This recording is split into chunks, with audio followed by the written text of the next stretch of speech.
Assalamualaikum warahmatullahi wabarakatuh. Mohon izin pimpinan lapor Taruna Muda. Nama Alwala Saardi. Nomor pokok Taruna 190204. Sebelumnya saya ingin minta maaf karena saya tidak dapat mengumpulkan tugas sesuai dengan waktunya, dikarenakan kemarin terjadi gangguan koneksi di kabupaten saya. Jadi saya tidak dapat mengakses internet ataupun WhatsApp. Baiklah, langsung saja kepada materi. Di video kali ini saya akan menjelaskan sedikit tentang cara kerja alternator. Cara kerja alternator adalah menghasilkan arus listrik dari stator coil yang kemudian diatur oleh IC regulator agar tegangan listrik yang dihasilkan tidak berlebih dan dapat digunakan untuk mengisi listrik dan aki mobil dan dapat digunakan oleh komponen lainnya. Berikut adalah cara kerja alternator yang akan kami jelaskan dengan singkat. Yang pertama, field coil atau rotor coil mendapat arus listrik dari aki sehingga rotor coil timbul medan magnet.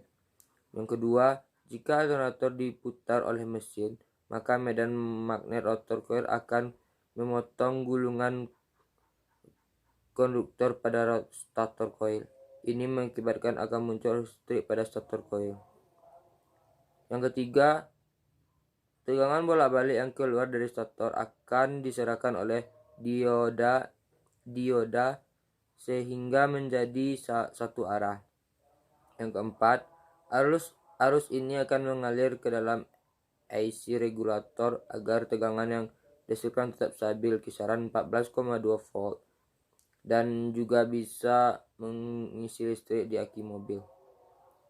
Yang kelima, proses penstabilan listrik dilakukan oleh IC regulator yang ini dengan memanfaatkan dioda Zener sebagai pemutus dan penghubung IC regulator. Ketika dioda Zener dan dalam posisi on, maka arus listrik mengeluarkan ke field coil terputus.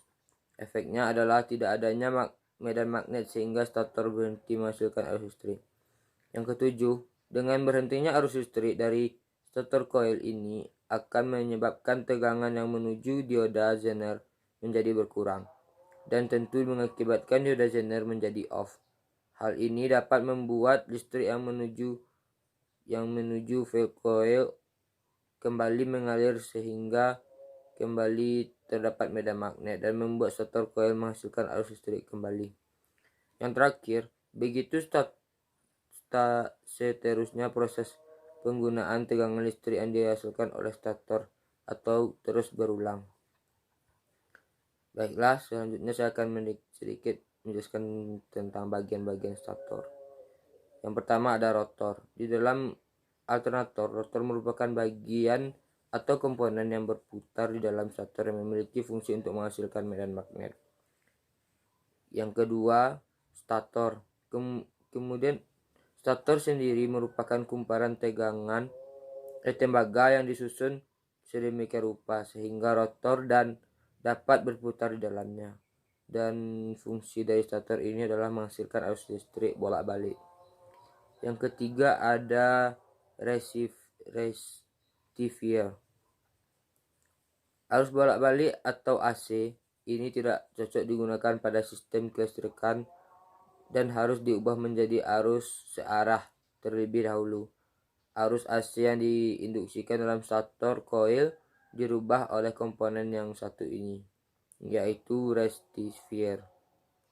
Yang keempat ada regulator.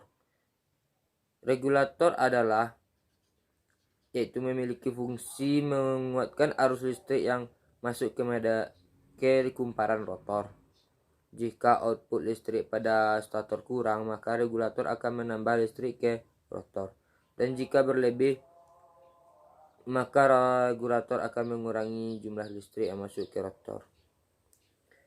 Baiklah, itu sedikit penjelasan dari saya. Apabila ada kesalahan mohon dikoreksi.